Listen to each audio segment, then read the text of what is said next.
Bonjour, je suis Ellis Mercé. J'ai construit cette entreprise de mes propres mains, puis j'ai vu mon propre frère me la voler en souriant de l'autre côté de la table de conférence. Il m'a traité de parasite, de clochard, a dit à la sécurité de me traîner hors du bâtiment que j'ai conçu. Ce qu'il ne savait pas, c'est que le gardien savait toujours qui était le vrai patron. Ils se sont inclinés devant moi. Et à ce moment-là, son sourire narquois s'est fissuré car il a réalisé que la guerre qu'il avait commencée n'était pas terminée. Pas même de loin. Mais comment en est-on arrivé là? Comment la trahison familiale peut-elle être si profonde qu'elle empoisonne tout ce que vous avez jamais aimé? Laissez-moi vous ramener là où tout a commencé. L'ascenseur ronronnait doucement, le même ton mécanique grave dont je me souvenais d'il y a des années. Mon reflet me fixait dans le mur en miroir. Un peu plus âgé, un peu plus dur autour des yeux. J'ai lissé la cravate argentée à mon col, celle que maman m'avait donnée avant son dernier Noël. La pince en métal a capté la faible lumière fluorescente, et pendant une seconde, j'ai presque pu entendre sa voix. Garde la tête haute, Ellie. Tu es né pour te tenir droit. Mes doigts tremblaient légèrement en l'ajustant. 5 ans d'absence, et ce bâtiment sentait toujours la même chose, marbre poli, air recyclé et argent. J'ai expiré lentement, regardant les chiffres s'allumer un par un. Quand la porte a glissé pour s'ouvrir, je suis entré dans le hall en marbre du groupe Mercé. L'air était plus froid ici. Ou peut-être que c'était juste moi, me souvenant de ce que c'était que d'être indésirable. La dernière fois que j'avais traversé cet espace, j'étais le quai fondateur, le plus jeune fils avec trop d'idées et pas assez de soutien. Maintenant, j'étais juste l'homme que tout le monde pensait avoir disparu pour de bon. Le son de talons et de rire a résonné avant même que j'aie fait 10 pas. Gavin se tenait à l'autre bout, entouré d'un groupe de cadres. Sa voix a porté à travers le hall, aiguë et moqueuse. Eh bien, regardez qui est revenu en rampant, dit-il en haussant un sourcil. Qui a laissé entrer ce clochard ici? C'est comme un parasite qui ne veut pas mourir. Le rire qui a suivi était étudié, le genre qui vient de gens qui savent d'où viennent leurs chèques de paie. Je me suis arrêté, gardant ma voix enfouie au fond de moi. Je m'attendais à ça, à l'humiliation publique, au ricanement. Gavin aimait avoir un public. Il l'avait toujours aimé. Il a fait un geste théâtral de la main vers les gardes près de l'entrée. Sécurité, sortez-le d'ici. Je ne veux pas voir cet homme sous mes yeux. Les gardes l'ont regardé, puis moi. Leur hésitation a été brève, mais perceptible. J'ai fait un pas en avant, maintenant leur regard, et puis c'est arrivé. Les deux hommes ont redressé leur posture et ont légèrement hoché la tête. Bon retour, monsieur Mercé. Les mots ont frappé l'air comme une pierre à travers une vitre. Le rire s'est éteint instantanément. Le sourire de Gavin s'est figé à mi-expression, ses yeux se tournant vers moi, puis vers les gardes, puis vers la réceptionniste, comme si quelqu'un avait changé le scénario sans le lui dire. Je n'ai rien dit. Le silence faisait plus de dégâts que les mots ne le pourraient jamais. J'ai croisé son regard un instant, puis je me suis tourné vers le bureau de la réception. La jeune femme derrière, un nouveau visage, peut-être dans la mi-vingtaine, a ajusté ses lunettes et a parlé clairement, son ton respectueux. Monsieur Mercé, votre bureau a été restauré, le conseil d'administration attend à l'étage. Le hall en marbre n'avait jamais été aussi silencieux. Même le son de la fontaine dans le coin semblait assourdi. La mâchoire de Gavin s'est crispée, son visage s'est empourpré d'une couleur qu'il ne pouvait cacher. Il y a 5 ans, j'avais quitté cet endroit avec rien d'autre qu'un sac de sport et une promesse que je m'étais faite. Je reviendrai selon mes propres termes. À l'époque, papa venait de décéder. Gavin a pris le contrôle de l'entreprise avant même que les fleurs des funérailles n'aient fané. Il a appelé ça une nécessité commerciale. Ce que c'était vraiment, c'était de la peur. Il ne supportait pas l'idée que le plus jeune frère puisse l'éclipser. Je me souviens d'être sorti ce jour-là, entendant sa voix résonner derrière moi. Tu le regretteras. Tu n'es rien sans moi. Pendant des années, peut-être qu'une partie de moi l'a cru. J'ai travaillé dans des postes moins importants, dans des cabinets de conseil, je suis resté à l'écart, apprenant, reconstruisant, non par vengeance, juste pour me prouver que je pouvais. Maintenant, debout là, entendant ces mêmes gardes m'appeler à nouveau monsieur Mercé, j'ai réalisé quelque chose. La clôture ne ressemble pas toujours à un triomphe. Parfois, elle ressemble au calme. Je pouvais sentir la colère de Gavin bouillir à côté de moi. Tu penses que ça change quelque chose, a-t-il cassé, la voix tremblante entre l'incrédulité et la rage. Je n'ai pas répondu. La réceptionniste m'a tendu un badge d'accès élégant avec mon nom gravé. Ellis Mercé, fondateur. Sa main a un peu tremblé en me le passant. Je l'ai accroché à ma veste, j'ai croisé son regard et j'ai hoché la tête une fois. Merci. Puis je me suis tourné et j'ai de nouveau marché vers l'ascenseur. Gavin n'a pas bougé. Son silence était plus fort que toutes ces insultes réunies. Les portes de l'ascenseur se sont ouvertes. Mon reflet me fixait à nouveau. Le même homme, mais pas tout à fait. Alors que les portes se fermaient, j'ai chuchoté dans l'espace vide. À la maison, mais pas le genre dont je me souviens. Je pensais que ce moment ressemblerait à une victoire. Mais la paix a son propre poids. Alors que l'ascenseur ronronnait vers le haut, je me suis appuyé contre la rampe en laiton et j'ai desserré ma cravate.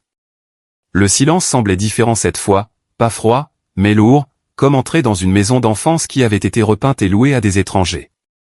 L'ascenseur a sonné au 18e étage. Je suis sorti, j'ai passé la vitre dépolie avec « L exécutive » gravée dessus et j'ai poussé la porte de ce qui était autrefois mon bureau.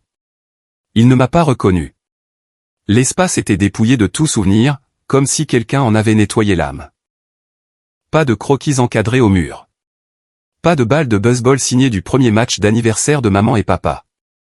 Les étagères ont été remplacées par des panneaux de verre flottants, et le bureau en acajou que j'avais autrefois choisi pour sa chaleur était maintenant laqué, élégant, impersonnel. Mais ce qui faisait le plus mal n'était pas ce qui manquait. C'était ce qui l'avait remplacé. Gravé sur le devant du bureau se trouvaient les initiales GEM, la marque de fabrique de Gavin. Comme un chien marquant son territoire. Il n'avait pas seulement pris le bureau. Il avait revendiqué l'histoire, l'identité, les années que j'avais passées à faire de cet endroit plus que des chiffres et du verre. J'ai passé lentement mes doigts sur la surface du bureau. Sous le coin droit, il y avait encore une légère bosse.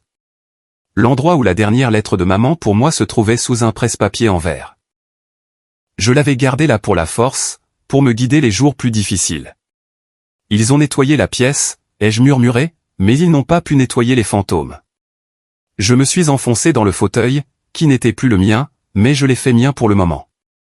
Mes yeux se sont tournés vers le mur en face de moi, et c'est là que je l'ai vu. Une plaque, en laiton élégant, professionnellement gravée. Tu construis des rêves, Ellis. Je construis des empires. J'ai fermé les yeux. Cette phrase avait été la lame qui a coupé notre famille en deux. Flashback ce jour-là. La salle de conférence. Gavin se tenant droit, chemise impeccable, yeux brillants. Il était préparé. Je ne l'étais pas. Il a exposé son argument avec précision, disant que j'épuisais les ressources de l'entreprise avec mes initiatives, le cœur avant le profit, des programmes pour le bien-être des employés, des bourses pour les enfants des ouvriers d'usine, des recherches sur les énergies renouvelables qui n'étaient pas assez rentables assez rapidement. Je ne dis pas qu'Ellis a tort, a dit Gavin au conseil. Je dis qu'il n'est pas fait pour les affaires. Ils n'ont pas protesté. Ils ont hoché la tête, m'offrant une sympathie du bout des lèvres. On m'a dit que je pouvais démissionner avec dignité. Je me souviens de l'odeur du café sur la table. Je me souviens du compliment bon marché que l'un d'eux m'a fait en sortant. Tu as toujours été le gentil, Ellis. Le gentil. C'est comme ça qu'ils vous appellent quand ils sont sur le point de tout vous prendre. Retour au présent. Ma gorge s'est nouée, mais j'ai gardé une respiration régulière. Ce n'était pas le jour pour s'effondrer. J'ai allumé l'ordinateur de bureau. L'écran de connexion a clignoté. Utilisateur, G.Merc. Une fois à l'intérieur, j'ai ouvert le répertoire de projets. Des rangées et des rangées de dossiers sont apparus. Chacun étiqueté proprement, style entreprise. Mais je connaissais ces noms. Je les avais construits. Des programmes que j'avais proposés. Des brevets que j'avais déposés. Des structures internes pour lesquelles je m'étais battu.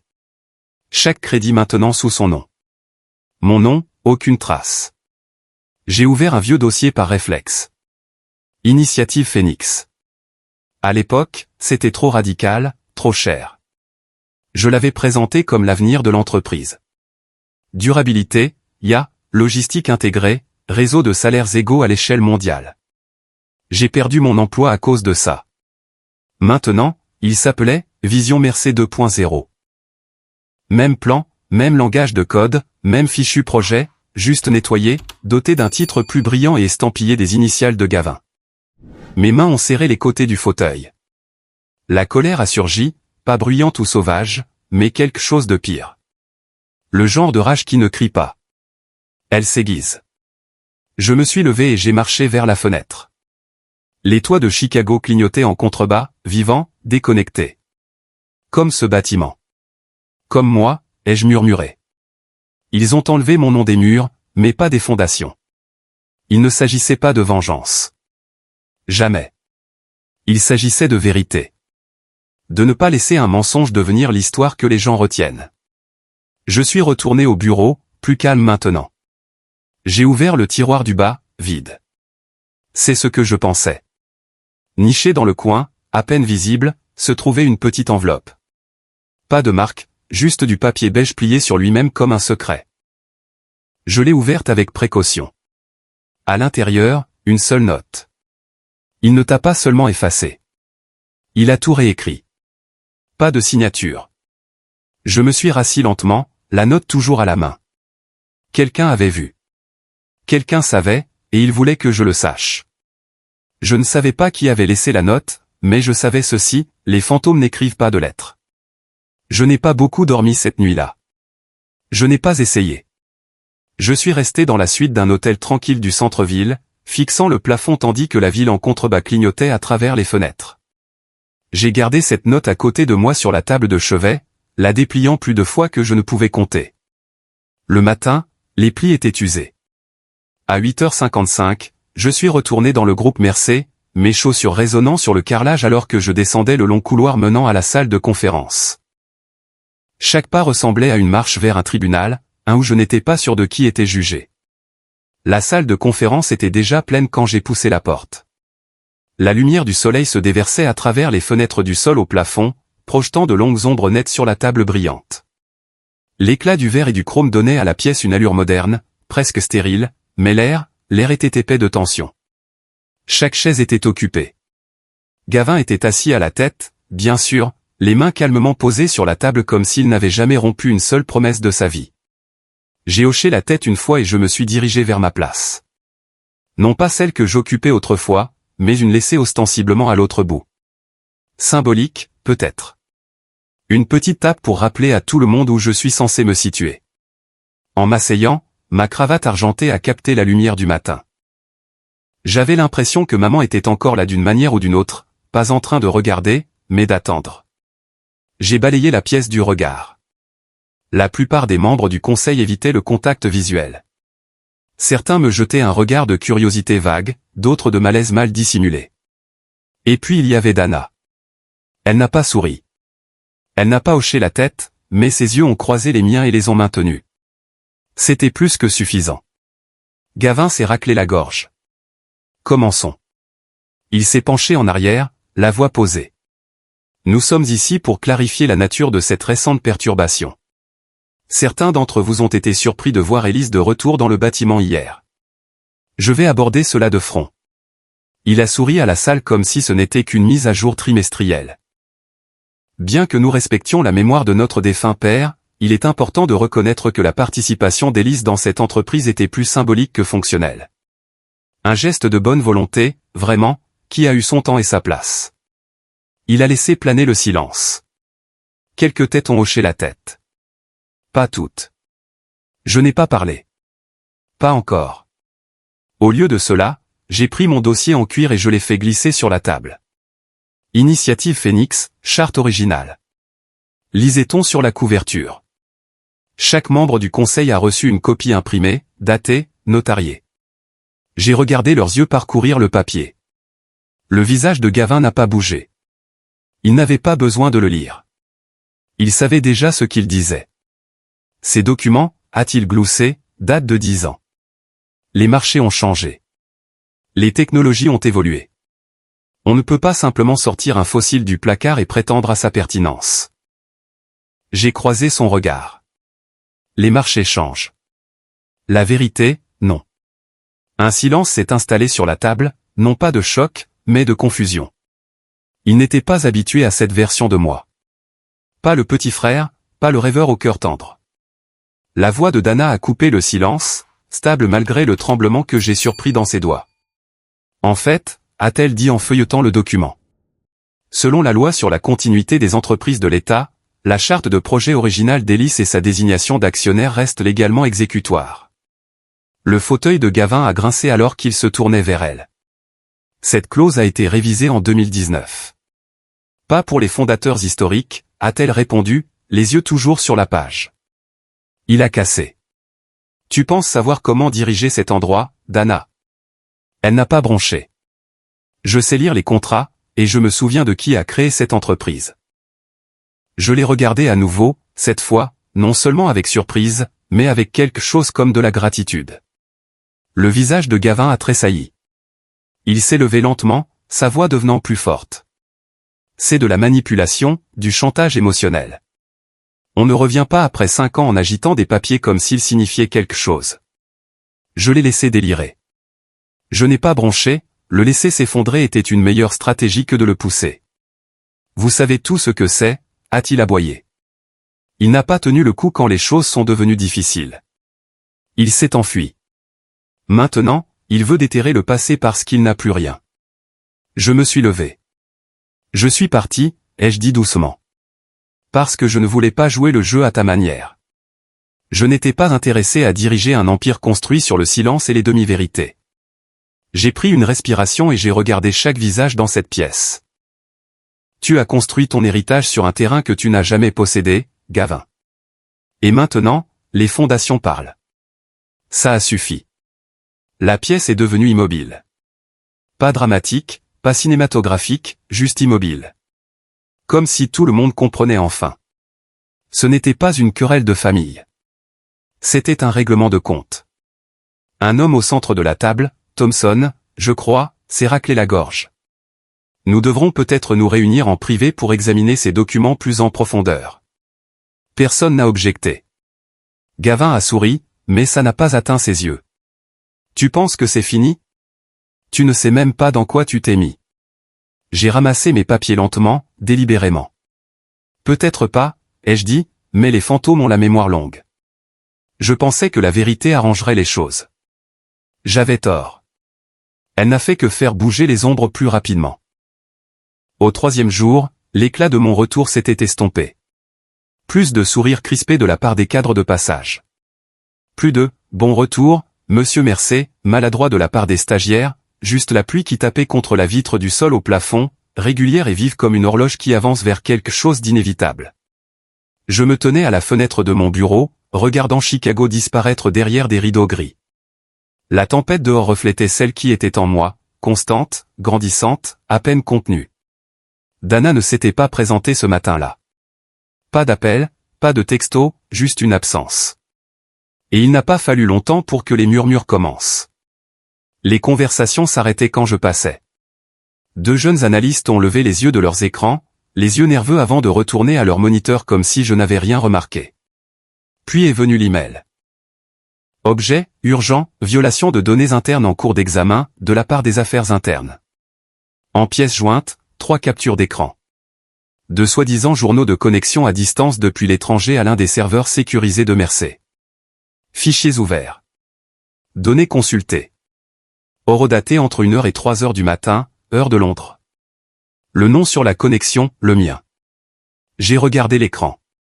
Les captures d'écran étaient bien faites, assez crédibles pour tromper quelqu'un qui voulait y croire. Mais je n'avais jamais touché au système de Mercé après mon départ. Pas une seule fois. Il ne joue plus franc jeu, ai-je murmuré. Un coup. Sec. Trop sec. Je me suis retourné. 2 hommes en uniforme de sécurité sont entrés. Tout en protocole et en posture. Derrière eux, des yeux de l'open space regardaient par-dessus les murs des box. Les téléphones se sont tus. Même la pluie semblait faire une pause. M. Mercé, a dit le plus grand, nous avons besoin de quelques minutes de votre temps. Pas d'explication, pas d'intimité. J'ai attrapé le dossier en cuir sur mon bureau et je me suis levé calmement. Bien sûr, ai-je dit. Faisons ça ici. Je les ai conduits vers le couloir central, juste devant la salle de pause où la moitié de l'étage pouvait voir. Si ça devait être public, ça devait être bruyant. Et pile au bon moment, Gavin est apparu. Cheveux parfaits, chemise repassée, voix huilée. « Élise » a-t-il dit, les sourcils froncés d'une fausse inquiétude. « Ce n'est pas personnel. Nous avons juste des procédures. Je suis sûr que tu comprends. » Il a fait un demi-signe de tête au garde comme un roi regardant la condamnation d'un petit voleur. J'ai ouvert mon dossier et j'ai montré le papier à l'intérieur, une copie du procès-verbal de la réunion du conseil d'il y a 2 jours avec chaque signature en place. Ceci prouve ma réintégration. Accès complet, autorité complète.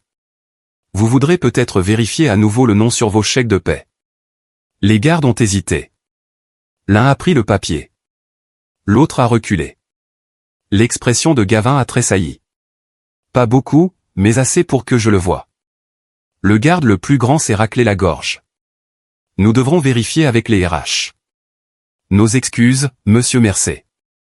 J'ai hoché la tête et je suis retourné dans mon bureau sans un autre mot. Je n'avais pas à gagner toute la guerre aujourd'hui. Juste ce moment.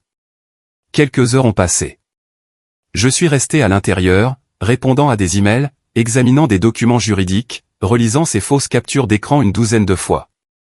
Quelque chose à leur sujet, la précision, me semblait trop familière.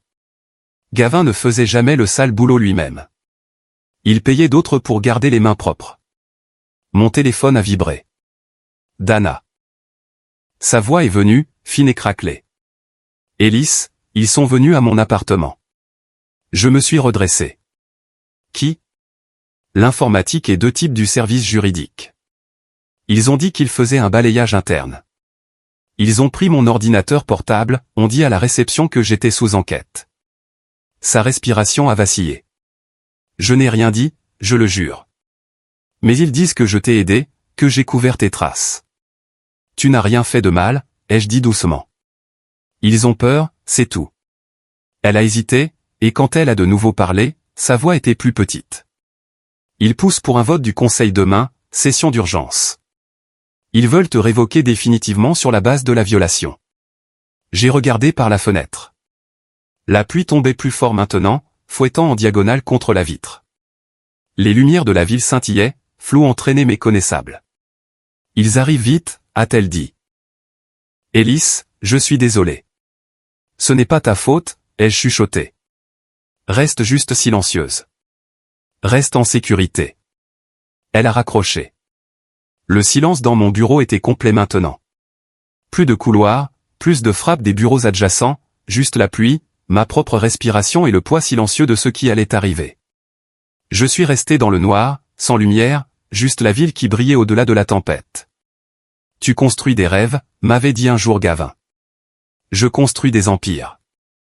Et maintenant, j'étais assis au centre de ce qui était autrefois mon rêve, maintenant déguisé en son empire. Et tout ce à quoi je pouvais penser était, les empires tombent aussi, Gavin. J'ai pris mon téléphone, j'ai ouvert l'application de notes. C'était là. Un brouillon que j'avais écrit il y a 2 nuits. Une déclaration. Si je la publiais maintenant, ça ferait tout exploser. Les faux fichiers, le coup monté, les projets volés, les noms, les dates, les reçus. Mon pouce a plané sur l'écran.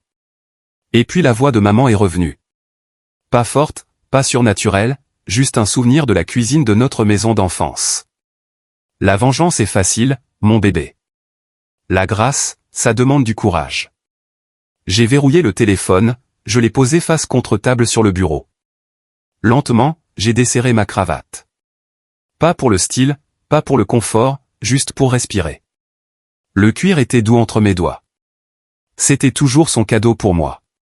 Celui qu'elle m'avait offert après ma première présentation au conseil, celle que Gavin avait interrompue et détournée.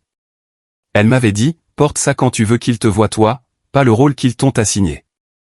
J'ai posé la cravate sur le bureau et je me suis penché en arrière, les yeux fermés, écoutant le tonnerre gronder sur la ville. Puis un ping, un nouvel email. Objet, réunion demain. Présence obligatoire. Expéditeur, Clara Dansant, l'assistante de direction de Gavin. Pas de détails, pas d'ordre du jour. Juste une ligne en bas. Salle de conférence. 9 heures précis. La vitre a tremblé alors que le tonnerre a de nouveau secoué les fenêtres. J'ai relu le message, le pouce planant sur l'écran. Réunion demain. Présence obligatoire. Un piège, peut-être. Mais à ce stade, j'étais à court d'options, d'alliés, de temps. Il n'y avait plus de chemin pour reculer. S'il voulait me briser, il devrait le faire devant tout le monde. J'ai à peine dormi cette nuit-là. Je suis resté sur mon canapé, entièrement habillé, chaussures aux pieds, la cravate argentée drapée sur la coudoir. La pluie s'était arrêtée, mais le tonnerre continuait de rouler sur la ville comme un rappel. Les tempêtes ne s'arrêtent pas juste parce qu'on le veut. Le matin venu, j'avais fait la paix avec tout ce qu'ils avaient prévu. Le trajet en ascenseur semblait plus long que d'habitude. J'ai surpris mon reflet dans les portes en miroir, pâle, creusé, mais toujours debout. Quand je suis entré dans la salle de conférence, j'ai tout de suite su que ce n'était pas une réunion. C'était une exécution. Les lumières étaient plus vives que d'habitude, trop propres, comme une salle d'opération. Un buffet traiteur bordait le comptoir, des croissants intacts, des fruits coupés disposés avec une précision presque insultante. Personne ne mangeait. Gavin était déjà assis, bien sûr, arborant ce même sourire narquois, son costume plus sombre que d'habitude, sa voix, quand il a parlé, était aussi douce que toujours. « On va faire ça sans douleur », a-t-il dit, comme un dentiste avant une dévitalisation. Les membres du conseil sont entrés un par un. Leurs visages étaient des masques, polis mais illisibles. Certains ont hoché la tête. La plupart non. Le siège de Dana est resté vide. Ma place n'était pas à la tête de la table. Ils avaient placé une chaise à mi-chemin de la rangée, comme un conférencier invité ou un accusé. Les petites choses font le plus mal. La réunion a commencé sans présentation. Gavin a pris le contrôle en douceur, comme s'il l'avait répété. Et il l'avait probablement fait. À la lumière des récentes violations de sécurité et des activités non autorisées, a-t-il dit en cliquant sur la télécommande dans sa main. Le Conseil doit maintenant envisager un vote formel pour révoquer tous les privilèges exécutifs restants d'Ellis Mercé. Le diaporama a commencé. Des emails trafiqués, des photos retouchées, des journaux de fichiers horodatés qui donnaient l'impression que je siphonnais des données depuis des mois, une capture d'écran d'une connexion à l'étranger que je n'avais jamais faite, même un cliché de surveillance de moi entrant dans le bâtiment tard un soir après les heures de bureau. Ils ont fait en sorte que ça ressemble à une intrusion. J'ai regardé chaque image, chaque fichier. Je connaissais la vérité et je savais aussi qu'elle n'avait pas d'importance. Personne n'a croisé mon regard. Quand Gavin a finalement arrêté de parler, la pièce est restée silencieuse quelques secondes de plus que nécessaire. Puis il s'est tourné vers moi. « Tu peux parler si tu le souhaites. » Je me suis levé, les mains posées sur la table devant moi. Je me souviendrai de ceux qui ont détourné le regard aujourd'hui. C'est tout. 6 mains se sont levées. Une non. Je ne me suis pas retourné pour voir qui c'était. La motion a été adoptée. Je suis parti avant que Gavin ne puisse dire quoi que ce soit d'autre. Je ne voulais pas entendre la posture, les réprimandes, la fausse sollicitude. Je voulais juste sortir. Le couloir semblait trop long, les sols trop blancs. J'ai croisé 2 stagiaires qui riaient de quelque chose sur leur téléphone. Ils n'ont même pas levé les yeux. Pourquoi l'auraient-ils fait? J'ai atteint le hall principal et je me suis figé devant le cadre mural. Il contenait la vieille photo de l'entreprise. L'héritage Mercé. 2 frères, une vision. Nous y étions, Gavin devant, la main dans la poche. Moi à côté de lui, le sourire plus crispé, le dos plus droit. Une vision, ai-je chuchoté. La tienne.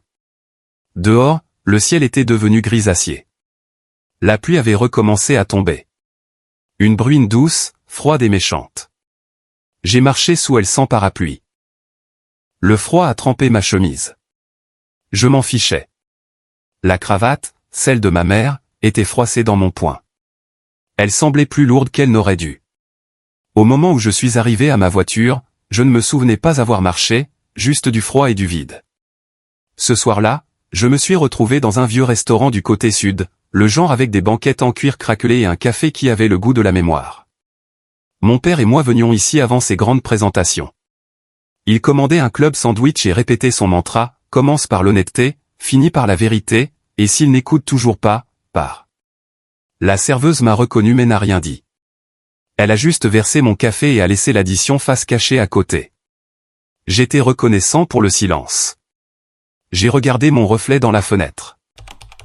La pluie dehors brouillait la vitre, mais je pouvais encore voir les rides sur mon visage, plus profondes que dans mon souvenir. Des yeux fatigués. Quelque chose avait été dépouillé dans cette pièce. Pas le pouvoir, pas la position, la dignité. Peut-être qu'ils avaient raison, ai-je pensé. Peut-être que j'étais trop tendre pour ce monde. J'ai regardé mes mains, toujours légèrement tremblantes, s'accrochant encore à quelque chose que je n'ai pas nommé. Puis mon téléphone a vibré. Numéro inconnu. Le message était court. Tu ne connais pas toute l'histoire. Retrouve-moi demain. 9h, quartier des Entrepôts. Juste une initiale en bas, D. Je l'ai regardé un long moment, sans répondre, sans supprimer, le tenant juste dans ma main comme une relique. Si c'est un autre piège, ai-je chuchoté. Alors je n'ai plus rien à perdre. Dehors, la pluie a ralenti. Juste une brume maintenant. Mais le tonnerre résonnait encore quelque part au loin. J'ai quitté le restaurant juste avant le lever du soleil. Les rues étaient encore humides et la brume ne s'était pas levée des ruelles. Elle rampait bas sur le trottoir, assez épaisse pour que les feux de stop ressemblent à des braises flottantes. Je me suis dirigé vers le sud, vers le quartier des Entrepôts, une partie de la ville qui bourdonnait autrefois d'acier et de suie, mais qui était maintenant principalement silencieuse, à l'exception d'un camion de marchandises occasionnel ou d'un écho oublié. Mes mains étaient stables sur le volant, mais mon esprit rejouait sans cesse ce message. Tu ne connais pas toute l'histoire. Retrouve-moi demain. 9h, quartier des Entrepôts. Je suis arrivé à 8h55. Une seule voiture sur le parking. Une berline grise cabossée que je reconnaissais vaguement.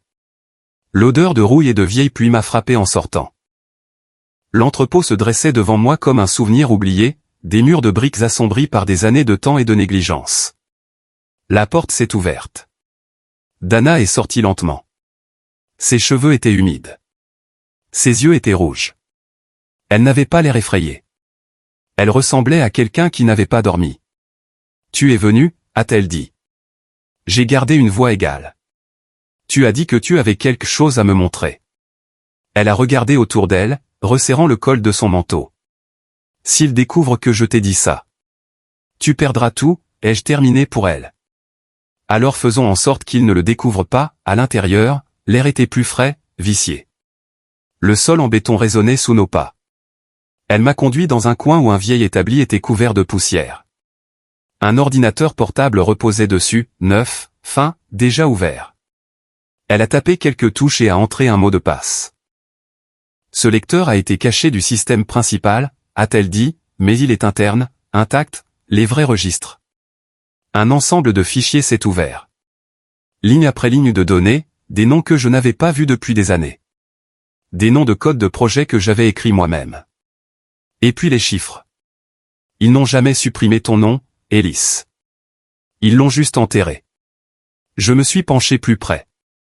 Les feuilles de calcul montraient des flux de profit. Des liens clairs et indéniables entre mes conceptions originales et les comptes privés de Gavin. Des sociétés écrans acheminées par des filiales internationales. Des redevances de licences détournées et renommées. Gavin blanchit des profits grâce à mon travail. Ma voix s'est à peine élevée, mais ma poitrine semblait sur le point de se fissurer. Elle a hoché la tête. Pendant des années. Les fichiers qu'ils ont utilisés pour t'accuser, ils n'étaient pas faux. Ils étaient volés, juste recadrés.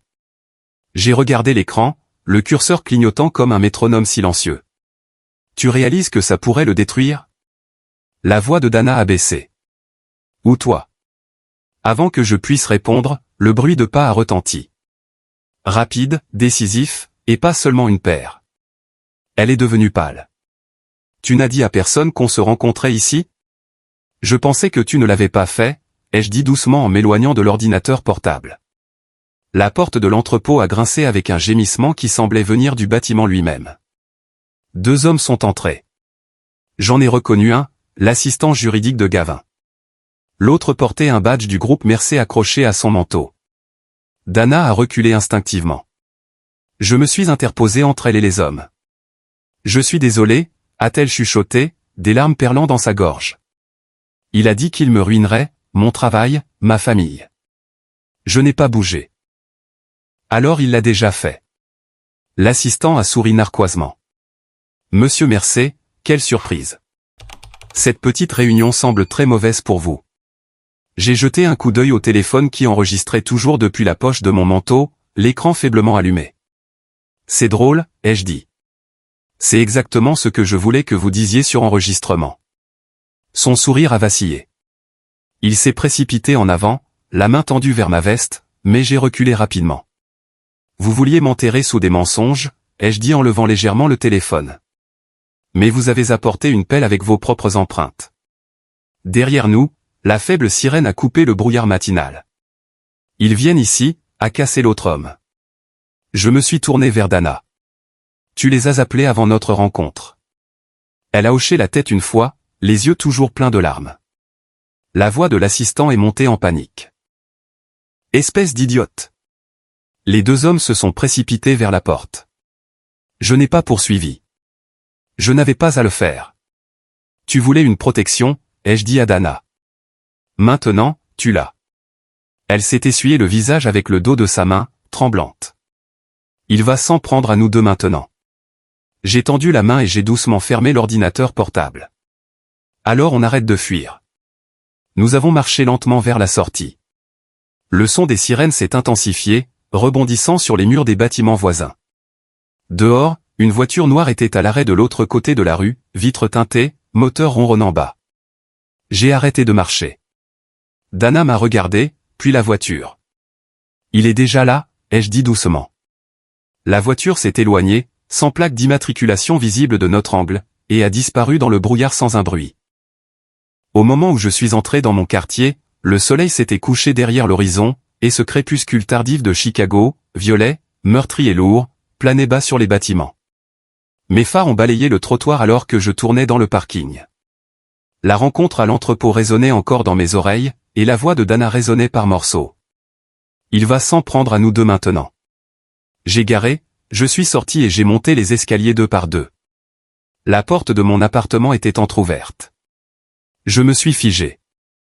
La clé était toujours dans ma main, à mi-chemin de la serrure, et je suis resté là. Le souffle coupé au milieu de ma poitrine. Ce n'était pas assez ouvert pour crier au cambriolage, mais c'était assez ouvert pour savoir que quelqu'un voulait que je le voie de cette façon. J'ai poussé la porte lentement, silencieusement. Pas de grincement. Quelqu'un avait huilé les charnières. L'endroit n'était pas saccagé, mais il avait été touché. Des tiroirs laissés ouverts. Quelques contenus éparpillés sur le tapis. Une porte de placard entr'ouverte. Des dossiers de mon bureau fouillés.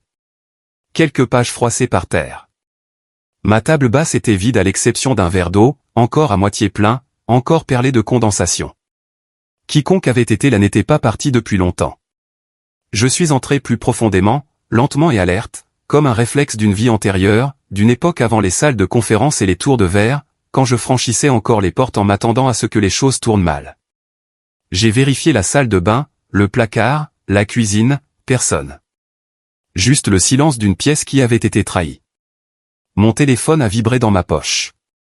Pas d'identification de l'appelant, une seule ligne. On ne peut pas déjouer la famille. J'ai laissé échapper un long élan souffle entre mes dents. Alors, c'est comme ça qu'il joue.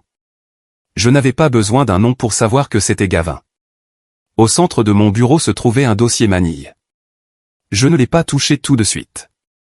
J'ai fait le tour de la pièce une fois de plus, j'ai vérifié derrière les portes. Puis je suis revenu et j'ai retourné la couverture d'un doigt. Étiquette, pour toi, frère. À l'intérieur, une copie imprimée du rapport de police de l'entrepôt, déjà tamponné, scellé et marqué comme classé. Le rapport était daté de 2 heures plus tôt. Quelqu'un avait fait passer ça rapidement par les canaux officiels. Quelqu'un avec une grande portée. Au-dessus du rapport se trouvait une lettre de couverture dactylographiée. L'entête du cabinet d'avocats de Gavin en gras. Elle dansait avec des termes juridiques, des clauses de non-responsabilité et des menaces voilées. Mais c'est la note en bas qui m'a glacé le sang. Encre rouge, manuscrite, soulignée 2 fois. La prochaine fois, je n'effacerai pas seulement ton nom. J'ai regardé les mots, les doigts se crispant en un point lent. Pas de rage, pas le genre qui obscurcit le jugement. C'était plus aigu maintenant, chirurgical, concentré, le genre de colère qu'on apprend à canaliser quand son monde commence à s'effondrer. Pièce par pièce.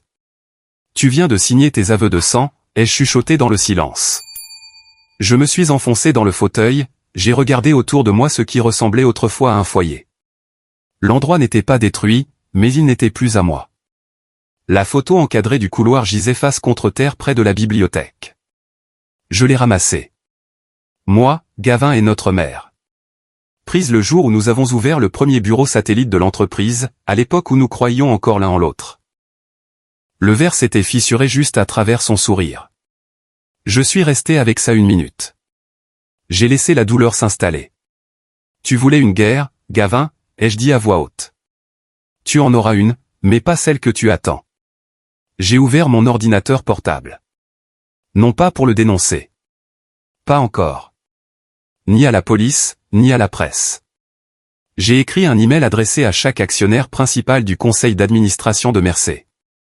Ceux qui n'étaient pas les marionnettes de Gavin, ceux qui avaient tranquillement détourné le regard à chaque réunion de la semaine passée. Objet, fraude interne au sein du groupe Mercé, divulgation préliminaire en pièces jointes. Des copies des fichiers de Dana, mes conceptions originales, des chaînes de profit, des enregistrements d'écran et les menaces de Gavin. Une vérité à la fois, une pierre à la fois, effritant la tour de l'intérieur. Un nouveau message est apparu alors que j'appuyais sur « Envoyer ». Dana, sa voix au téléphone tremblait. Il a appelé chez moi. Chez moi, Hélice. Il a dit que si je ne me taisais pas, il s'en prendrait à ma famille. Il sait où mon fils va à l'école. J'ai fermé les yeux, j'ai dégluti difficilement. Ce n'est plus juste de la pression. C'est du chantage. Je ne peux pas aller à la police, a-t-elle dit. Il a des amis dans toutes les agences. Alors on va plus haut. Je lui ai envoyé par email une copie numérique du grand livre caché, l'enregistrement audio de l'entrepôt. Chaque fil. Ce n'est plus une querelle de famille, lui ai-je dit. C'est juridique maintenant. Une trace écrite légale. J'ai peur, a-t-elle chuchoté. Je sais, mais tu n'es plus seule. Elle a fait une pause. Et maintenant? On officialise les choses. J'ai ouvert un nouveau document. Pas un mémoire juridique. Pas encore. Une déclaration sous serment. Simple, directe, notariée, datée. Je l'ai appelé notre contrat de sang. Pas d'encre. La vérité. Elle l'a signé de son côté, numériquement. J'ai fait de même. J'ai regardé nos noms côte à côte. Le sien tremblant encore de peur. Le mien stable maintenant, ancré. La porte avait été forcée. Le domicile envahi, mais quelque chose en moi s'était durci. Mon ordinateur portable a de nouveau sonné. Un autre message de Gavin. Objet, demain, 10 heures. Viens seul si tu veux en finir. Une adresse en dessous. Tour Mercé, sur le toit. Je me suis penché en arrière dans mon fauteuil. Il voulait une scène finale, il en aurait une. Cette pensée m'est restée toute la nuit, à travers la douche que je me souviens à peine d'avoir prise, à travers le silence de l'aube, quand même la ville semblait retenir son souffle. À 9h45, je me tenais dans le hall de la tour Mercé. Les gardes de sécurité ont levé les yeux de leur poste. Ils n'ont pas hoché la tête, n'ont pas parlé, mais ils ne m'ont pas arrêté non plus. Leur silence était plus fort que n'importe quel avertissement. Je suis passé devant eux, les épaules carrées, le cœur stable. Chaque pas que je faisais me donnait l'impression de me dépouiller de quelque chose. La peur, le doute, peut-être même l'espoir. Les portes de l'ascenseur se sont ouvertes et je suis entré, seul. Chaque étage sonnait comme un lent battement de cœur, montant avec moi vers l'inévitable. Mon reflet me fixait depuis les murs en miroir, hagard, mal rasé, mais calme. Je n'ai pas reconnu l'homme qui me regardait. Et c'était peut-être le but. Fini de fuir, ai-je chuchoté. Fini les jeux de famille. Les portes ont glissé pour s'ouvrir. Le vent du toit m'a frappé comme une gifle, vif, froid, portant l'odeur de la pluie et du métal. Les toits de Chicago s'étendaient autour de nous, voilés d'une brume matinale si épaisse qu'elle brouillait tout. C'était approprié. Rien n'avait été clair depuis longtemps. Et il était là. Gavin se tenait près du bord, les mains dans les poches, l'air de quelqu'un qui devrait être sur un panneau d'affichage, costume sur mesure, sourire narquois juste assez prononcé pour dire qu'il avait déjà gagné. « Tu es vraiment venu ?» a-t-il dit sans se retourner. « Je pensais que tu retournerais te cacher dans le trou d'où tu viens. » Je me suis avancé, mes bottes résonnant contre le béton. « C'est drôle, ai-je dit. Je pensais que tu serais trop occupé à blanchir mon travail pour programmer des mises en scène sur le toit. » Ça lui a effacé le sourire du visage. « Tu n'as rien ?» a-t-il cassé. J'ai jeté une petite clé USB à ses pieds. Je n'avais rien. Maintenant, le conseil a tout. Il l'a regardée comme si elle pouvait mordre. « Tu penses qu'ils prendront ton parti ?» a-t-il dit, la voix montant. « Ils me doivent tout. C'est moi qui les ai faits. C'est moi qui ai construit ça. »« Non, ai-je dit en m'approchant. Tu leur as menti. Tu as utilisé mon travail pour engraisser ton héritage. Mais la vérité ne garde pas de reçu, et elle n'oublie pas, c'est là que ça a éclaté. Il s'est jeté sur moi. Ce n'était pas élégant. Ce n'était pas d'entreprise. C'étaient deux frères qui se déchiraient. Il m'a poussé en arrière vers le rebord et l'instinct a pris le dessus. J'ai bloqué, j'ai repoussé, les poings volants, le souffle court. Il ne s'agissait pas d'argent. Pas vraiment. Il s'agissait de tout ce que nous n'avions jamais dit. Chaque fête passée à faire semblant. Chaque réunion où il souriait en me poignardant dans le dos. « Tu as volé mon avenir » a-t-il crié en frappant à nouveau. J'ai attrapé son poignet, j'ai grogné. « Tu as essayé d'effacer le mien. » Nous nous sommes battus, un enchevêtrement d'années et de ressentiments, jusqu'à ce que son pied glisse sur le béton mouillé. Il a trébuché en arrière, les bras en moulinet. Son talon a vacillé sur le rebord. Pendant un instant, juste un instant, il a semblé savoir que ça pouvait se terminer là. Je l'ai attrapé, mes doigts agrippés à son bras, les muscles tremblants. « N'ose pas me laisser tomber !» a-t-il haleté, la panique dépouillant chaque couche de pouvoir qu'il avait construite. « Je n'ai jamais voulu te voir tomber, ai-je dit. Juste arrêter de tomber à cause de toi. » Et je l'ai ramené. Nous nous sommes effondrés sur le toit, tous les deux haletants, la pluie commençant à tomber en fine et froide nappe. Nous n'avons pas parlé pendant un moment. Plus d'accusations, plus de mensonges, juste le son du vent qui coupait à travers le brouillard et deux frères respirant côte à côte. Quand les sirènes sont arrivées, elles ne semblaient pas être une menace. Juste le prochain chapitre. Les portes de l'ascenseur se sont de nouveau ouvertes.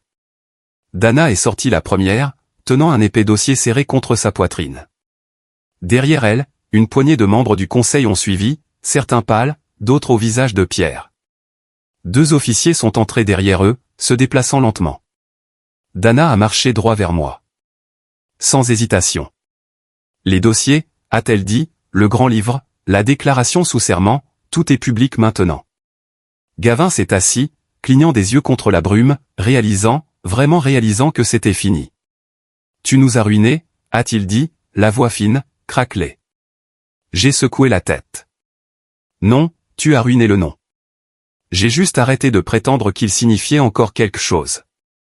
Deux officiers se sont approchés de lui, l'un tenant des menottes, l'autre lisant un mandat. Gavin n'a pas résisté, n'a même pas cligné des yeux. Alors qu'il le tournait vers la sortie, il m'a regardé. Hélice, maman aurait été fière de moi. J'ai dégluti difficilement, non pas de culpabilité, mais de chagrin. Non, ai-je dit doucement. Elle serait fière de celui qui s'est souvenu de ses valeurs. Ils l'ont emmené alors, sa silhouette disparaissant dans l'ascenseur. La brume a tout avalé. J'ai marché jusqu'au bord du toit et j'ai regardé. La ville avait l'air différente maintenant. Pas comme un champ de bataille, pas comme un labyrinthe, juste comme une maison. Les toits respiraient avec moi. C'est fini, ai-je chuchoté. Mais la paix. C'est le vrai combat. 3 semaines ont passé. Non pas dans un flou, non pas dans le chaos, juste dans le calme. Réunion, paperasse, longue promenade sans regarder par-dessus mon épaule. Un silence différent maintenant, un qui ne portait pas de peur. Mais attendez. Je me tenais devant la même salle de conférence qui m'avait presque brisé une fois. Même mur de verre, même sol poli. Mais l'homme qui regardait son propre reflet dans cette vitre maintenant, il n'était pas le même.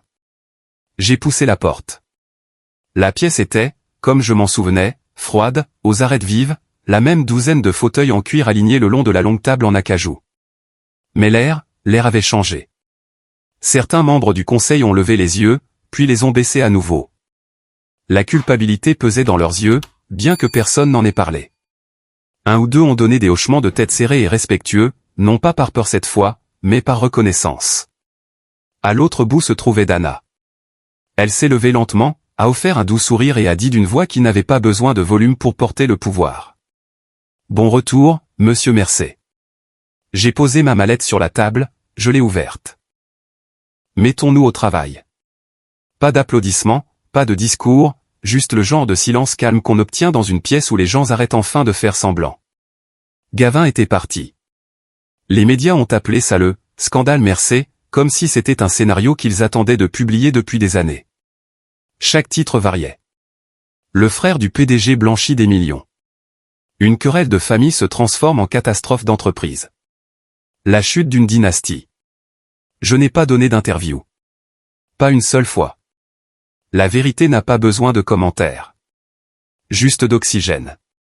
Et une fois qu'elle est sortie, elle se propage d'elle-même. Maintenant, j'étais là, PDG de l'entreprise même qui m'avait autrefois traité comme une tâche. Mais je n'étais pas là pour garder rancune. Plus maintenant. Nous ne construisons pas des héritages sur la peur, ai-je dit lors de la première réunion officielle du Conseil. Nous les construisons sur l'intégrité. Ou pas du tout. On aurait pu entendre une mouche voler. Non pas parce que c'était dramatique, mais parce que les gens écoutaient vraiment. Dana s'est penchée en avant, feuilletant ses notes. Nous aimerions proposer notre première initiative majeure sous la nouvelle administration, a-t-elle dit. Un programme de mentorat pour les entrepreneurs des communautés défavorisées, des gens avec du talent mais sans chemin d'accès. Ma réponse a été immédiate. Oui, ai-je dit. Donnons aux autres le départ que je n'ai jamais eu. Il n'y a eu aucune objection, seulement des hochements de tête, le genre qui vient de gens qui savent qu'ils ont fait partie du problème et qui veulent faire mieux maintenant. Cet après-midi-là, j'étais assis seul dans le bureau que Gavin appelait autrefois son centre de commandement. Les fenêtres s'étendaient sur la moitié de l'horizon. Le bureau était trop large, le fauteuil trop rigide. Je n'avais encore rien changé. Il y avait trop d'autres choses à faire d'abord. J'ai ouvert le tiroir du haut, sans vraiment chercher quoi que ce soit. Là, niché à côté de quelques stylos inutilisés et d'une montre cassée, se trouvait une petite pince à cravate en argent, ternie, vieille. Je ne l'avais pas vue depuis le jour où j'avais été traîné hors du bâtiment comme un intrus. Je me souviens du poids qu'elle avait sur ma poitrine, de la sensation de blague à l'époque, quelque chose que Gavin m'avait donné, probablement pour me faire taire, déguisé en gage de confiance familiale. Mais à côté de la pince, il y avait une note pliée. Une écriture tremblante, pas celle de Gavin. Tu l'as mérité. Sois fier. Ma gorge s'est nouée. Ma mère disait ça après les projets scolaires, après que j'ai réparé le broyeur à ordures quand papa n'était pas là, après qu'elle ait vu mon premier croquis de ce qui est devenu plus tard notre produit phare. J'ai retourné la pince dans ma main. Elle n'était pas brillante. Elle ne scintillait pas, mais elle brillait juste assez sous le soleil de l'après-midi, et elle ne semblait plus être une blague. Elle semblait méritée. Je me suis penché en arrière dans le fauteuil, j'ai laissé la lumière inonder la pièce et j'ai chuchoté, écho entendu. Message reçu. Plus tard dans la soirée, après la dernière série de mails et d'approbation budgétaire, je suis monté dans ma voiture et j'ai conduit. Pas de destination au début, juste sortir. Mais je savais où je finirais. À la périphérie de la ville, là où les toits cèdent la place à de douces collines et à de vieux chênes, il y a un petit cimetière, pas accent Graveleuil, pas oublié. Sa tombe se trouvait sous le même pin tordu qui était là depuis les funérailles. Je me suis agenouillé lentement, mes genoux trouvant la terre comme s'ils connaissaient le poids de ce moment. Je n'ai pas gagné, maman, ai-je dit. J'ai juste arrêté de perdre. Le vent portait faiblement les bruits de la ville derrière moi. Klaxons, conversation, un chien aboyant quelque part trop loin pour importer. J'ai sorti la pince à cravate de ma poche et je l'ai posée doucement à la base de la pierre tombale. Je ne suis pas resté longtemps. Je n'avais pas besoin. Certains moments n'ont pas besoin de témoins, juste de présence. En retournant à la voiture, une chaîne d'information locale passait depuis un véhicule qui passait. Mercey Holdings se reconstruit sous une nouvelle direction, a dit la voix du présentateur, étouffée par la vitre remontée. J'ai souri un peu. Laissez-les dire ce qu'ils veulent. Je connais la vérité. Sur le chemin du retour, j'ai traversé le pont près de l'avenue Riverban, le même que Gavin et moi traversions tard le soir après le travail, quand nous parlions encore en phrases complètes. Les toits scintillaient au loin, l'acier froid se fondant dans l'or. Alors que le soleil descendait plus bas, le vent a changé juste assez pour emporter un son avec lui. Un rire faible, un souvenir, sa voix d'une nuit lointaine, taquine comme toujours après quelques vers. Tu n'appartiendras jamais ici, Hélice. Je me suis arrêté, j'ai laissé le son flotter dans l'air, puis j'ai dit à voix haute, non pas à lui, non pas au vent, mais à moi-même, j'y suis déjà.